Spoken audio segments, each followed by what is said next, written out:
Hey guys, it's Katie and I'm here today to do a highest rated books on my Goodreads TBR video. This kind of video has been going around on BookTube a lot lately, and I figured I should join in on the fun.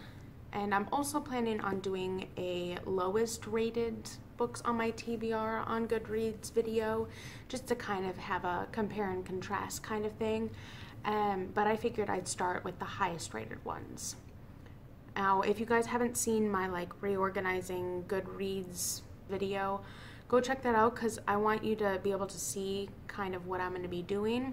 I'm going to be solely focusing on my to read light shelf, because under my normal big Goodreads want to read shelf, that encompasses literally all the books I want to read in a series, some that aren't even out yet, whereas the to read light ones are solely focused on specific kinds of books based on the average rating. Like when you go into your shelf, they have all the different things on the top where it's like cover, title, author, average rating, shelves, date read, and date added. I'm doing this based on the average rating. The way I'm going to do this is I'm going to do it from number 10 all the way up to 1, so we end on a fun note, I guess. So without further ado, let's get into them. The 10th book, the 10th highest rated book on my to read light shelf, is Nevermore, The Trials of Morgan Crow by Jessica Townsend. I've heard nothing but phenomenal things about this book. It's a middle grade fantasy book that sounds like it has some similar elements to Harry Potter in a way.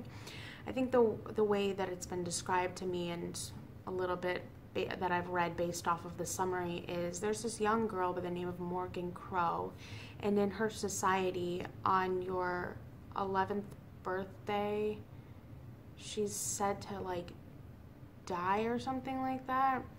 There's something big happens on her 11th birthday, and ultimately she gets whisked off and taken to this school where she has to go through all of these different trials and fun things and meets all of these really cool people on the way. I'm sure that's a really crappy summary, but it sounds really whimsical and fun, and I definitely can't wait to read it. And that book has an average rating of 4.42 on Goodreads. The next book, which is number 9, is A Game of Thrones from the Song of Ice and Fire series by George R.R. Martin. And that does not surprise me at all. I'm not surprised that it's in the top 10 books on Goodreads. It was given an average rating of 4.45. But for those of you who don't know what this is about, it's an epic fantasy series about warring families, basically, and all of the stuff that happens to them on the way. That's literally the worst summary, but it's what I'm going to give you so I don't spoil anything. But if you are at all familiar with the War of the Roses, that series is based on the War of the Roses, only it has epic fantasy and fantastical elements to it, and it's got lots of dragons and things. But yeah, I'm not even gonna try and explain it, but pretty much everyone knows what it's about anyway. So yeah, I've watched the show, pretty hardcore watch the show, but I haven't read the books yet. I'm planning on hopefully doing a buddy read with one of my good friends at some point. We talked about doing it this year, but I don't know if it's gonna happen. We'll find out. But yeah, I'm really excited and interested to get to it to see if I'll even like it. Then number 8 on the list is the Sins of Empire, which is part of the Gods of Blood and Power books by Brian McKellen. And I really don't know anything about it except for that it's a fantasy book, and it looks like it deals with ships in some form, but I've heard really good things about them. But it's interesting that it's number 7 on the high end. It was given an average rating of 4.45. And yeah, I'm really excited to get to that one as well. And coming in at number 6 is Six of Crows from the Six of Crows duology by Leigh Bardugo, which absolutely does not surprise me at all in terms of its rating and its placement on this list. Everyone and their mother has read Leigh Bardugo's books. I just haven't gotten there yet because my life is a shit show at the moment. But it's got an average rating of 4.46. And I think it just has to do something with like heists and I don't know, fantasy things. I don't know. I don't know much about these books, but I'm really interested in reading them and I can't wait. Which brings me to number 5, which is interesting because it's another Leigh Bardugo book, and that is The Language of Thorns, Midnight Tales and Dangerous Magic, which is part of the Grishaverse. But it's like the short stories / novellas that are compiled into an anthology of sorts, I think. And I'm sure I will know a little bit more about that I get into the world, and that I'll be really excited to read them. We'll see. And coming in at number 5 is the New Jim Crow, Mass Incarceration in the Age of Color Blindness. And this sounds similar to a book that I read, God, was it 2 years ago now? Which was Just Mercy, a story of mercy and redemption by Bryan Stevenson. And it seems to deal with the prison system in the United States and how a lot of minorities get jailed, or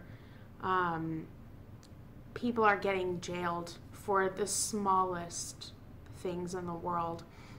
And I think it'll be really interesting for me to read, especially now that I've kind of gone through law school and have a bit of a better understanding of how that all works and everything. And I've been recommended this book by several people, and I want to say I can't wait to read it, but I am looking forward to picking this book up at some point. And it has an average rating of 4.51 on Goodreads. Next, coming in at number 4, which I find very, very interesting, is The Seal Woman's Gift by Sally Magnuson. The little that I know about this book, I think it deals with Selkies and Selkie myths, I believe. And basically what Selkies are is they're mythological creatures from the Iceland and kind of Gaelic regions. And basically what they are is they are women, I think primarily women, who are also seals, and they can shed their seal skins as long as they're hidden and come on land and have interesting interactions with humans.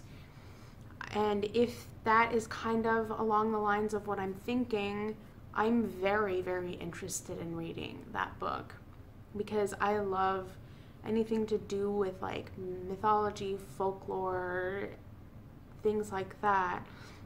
And it's really cool because it's dealing with regions that you don't typically see in books, and I'm very, very interested in that. I have a very deep fascination with all things kind of Northern Europe in terms of their mythology, and so I'll be very interested to see what that book's all about.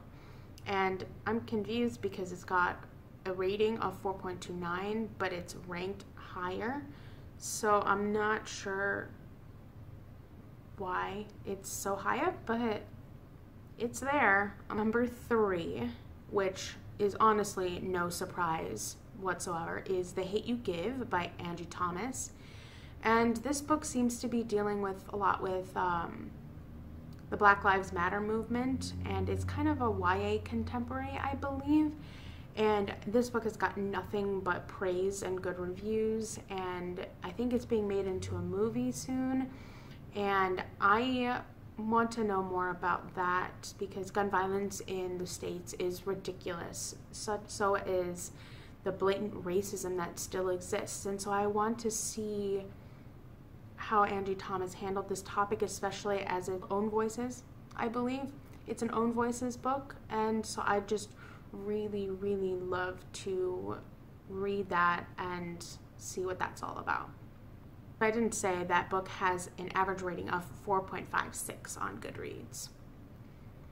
Next, which is also not surprising at all, is The Way of Kings from the Stormlight Archive by Brandon Sanderson, which has an average rating of 4.65 on Goodreads, and it's an epic fantasy that is literally huge and so fleshed out, and it is from Brandon Sanderson's Cosmere-verse, I believe, and I've heard nothing but good things about this book and this series, and I have been wanting to read it for so long, and I've heard a mixture of things, of people telling me how to read it, but I think I'm probably going to start with that instead of reading Mistborn first, just because I want to read the Stormlight Archive books, but I'm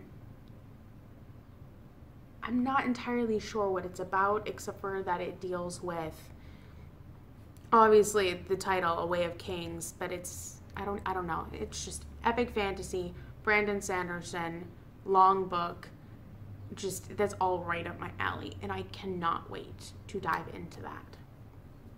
And the highest rated book on my to-read shelf, which is really interesting, and I am kind of excited to get to it, is The Warrior of the Wild by Trisha Levenseller. And basically the little that I know about this book is I'm pretty sure it's coming out this year. So I don't know if it's even out yet. I have to double check on that. But it's Vikings. It's fantasy with Vikings, which is something I have not seen a ton of, but it's something that I want to see more of. I'm pretty sure it's a YA book, and that it just sounds really cool, and I cannot wait to get to it whenever I can, because it's got an average rating of 4.75, so I don't know, but I'm really excited to get to it. So that ends my top 10 highest rated books on my TBR on Goodreads. That's about all I've got for you today. So as always, feel free to like, subscribe, comment, follow me on social media. I have a Twitter and a Goodreads, which are both linked below. I also have other social media sites such as a second Twitter, a Tumblr, and an Instagram that is travel centric if you'd like. And I will come back with another video for you guys again soon. Okay, bye.